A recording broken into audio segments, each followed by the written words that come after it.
Zer espero duzu izango dela, edo nola ze animokin zoaz, edo...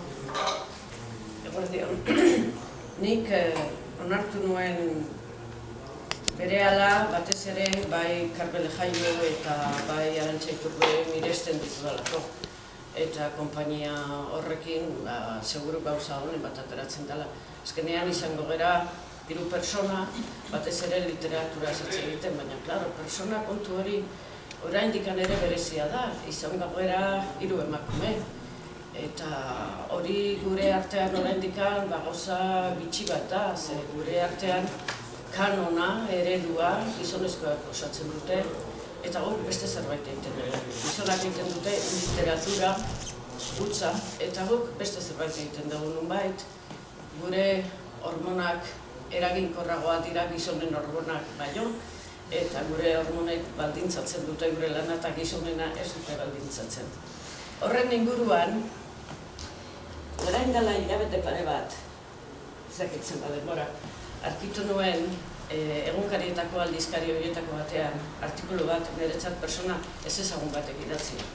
Izena du Isabel Fonseca, eta hemen jartzen du idazlea dela eta anagraman liburu bat daukala, nik ez dut ezagutzen, baina esaldi oso esanguratsu pare bat dauka, hemen bati baino gehiago, gustatuko ez zaiona, baina nire egiten duen, gazteleraz da, esaten du.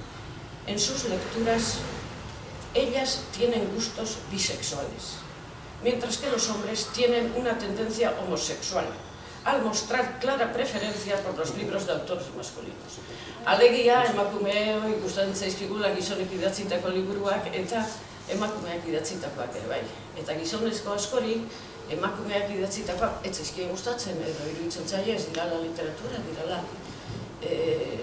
izen ondo bat beharkola literatura horrek. Bago izango gara 3 pertsona, guk ere odolean daramagu literatura, norbaitek baimena ematen ez badigu ere, eta itzengo dugu batez ere literaturaz, eta pitxin bat bizitzaz ere. Ze azkenean ezin da literaturaz hitz egin, behintzat niri ez gustatzen literaturaz hitz egitea, bizitzaz hitz egiten ez bada. Bestela da literatura egiten da oso gauza intelektuala, eta nik badakit hori oso estimatua dela gure artean. Lan bat zenbat eta intelektualago, orduan eta jasoago, orduan eta beratzago, eta tira bale. Ez naiz debekua jartzen hasiko, baina niri hori ez zait interesatzen.